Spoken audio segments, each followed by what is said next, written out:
The downtown police station was already crowded when Daniel Carter, a 38-year-old single father, walked through the glass doors carrying a worn brown folder. He looked ordinary enough: short brown hair, light stubble, a simple gray shirt, faded jeans, and an old shoulder bag hanging from one side. Nobody looking at him would have guessed that he had spent years serving his country in dangerous places before returning home to raise his 8-year-old daughter, Lily, alone. Daniel had never talked much about his past. He preferred being known as a father rather than a soldier.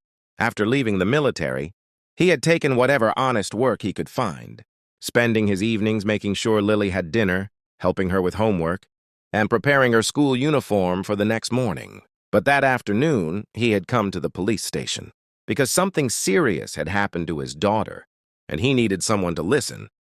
Daniel approached the front desk and quietly said, "I need to file a complaint." Two officers sitting behind the counter looked up. One was Officer Miller, a broad-shouldered man in his 40s, and beside him sat Officer Grant, younger but noticeably impatient. "What kind of complaint?" Miller asked. Daniel opened his folder and placed several documents on the counter. "Someone has been following my daughter after school. She told me a man in a dark vehicle has been waiting near the school gate for the past 3 days." Grant glanced at the papers without picking them up. "Did you actually see the person?" Daniel shook his head. "No, my daughter did." Grant sighed. "Then how do you know it isn't just a child misunderstanding something?"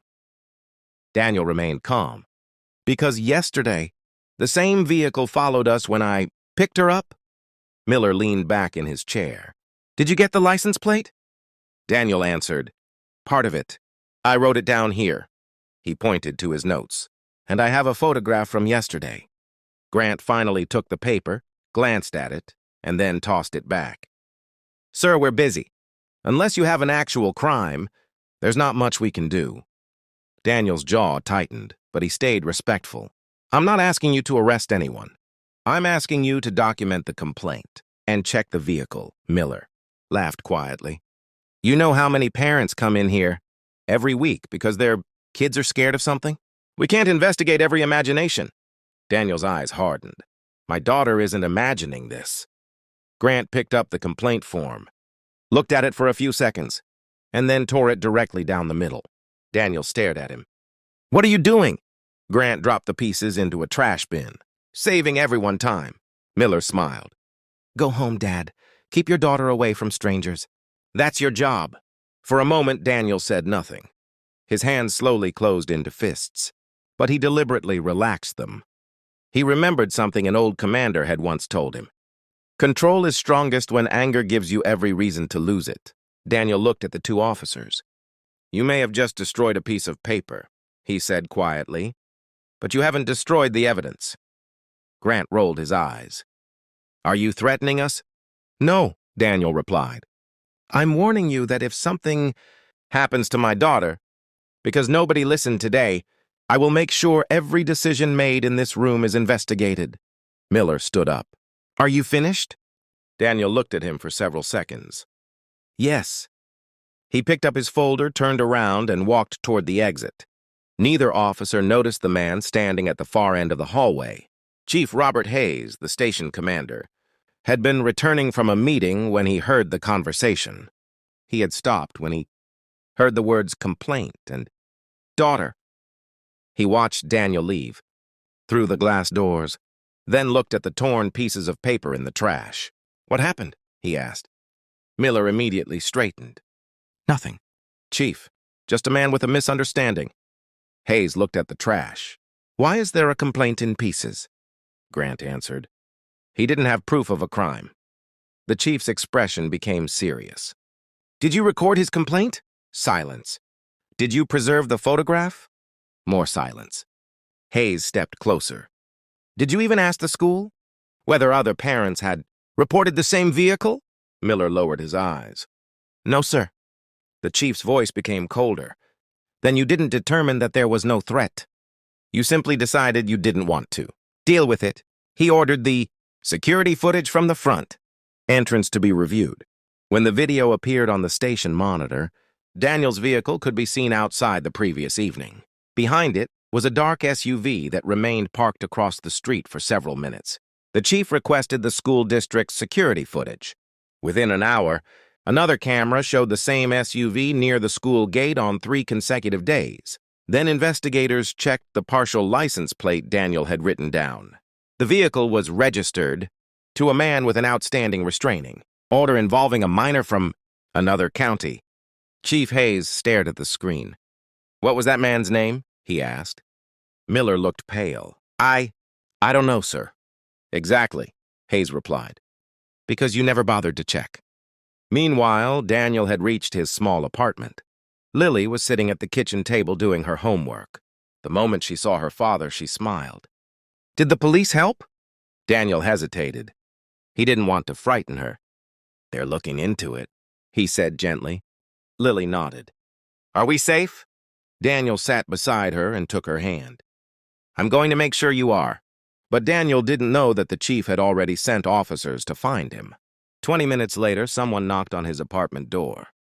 Daniel opened it cautiously. Chief Hayes stood outside in uniform. "Mr. Carter?" he asked. Daniel nodded. "I owe you an apology," the chief said.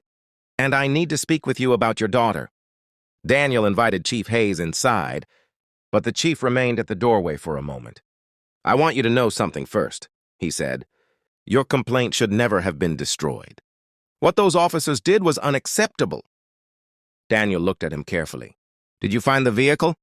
The chief nodded. "Yes, and you were right to be concerned." Daniel's expression immediately changed.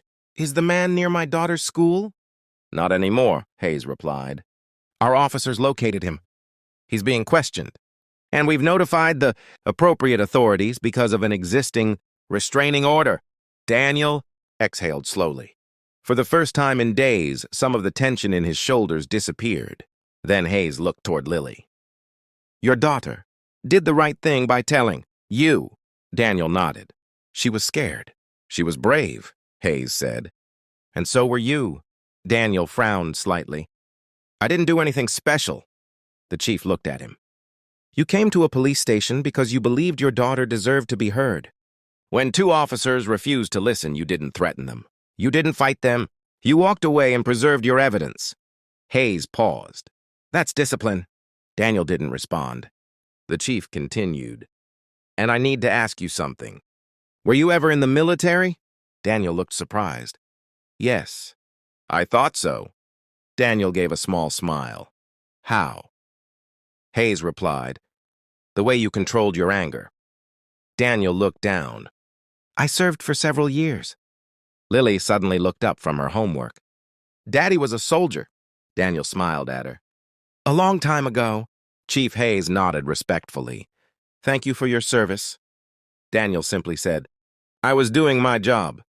The next morning, Chief Hayes called a full station meeting. Every officer, detective, dispatcher, and administrative employee was ordered into the main hall.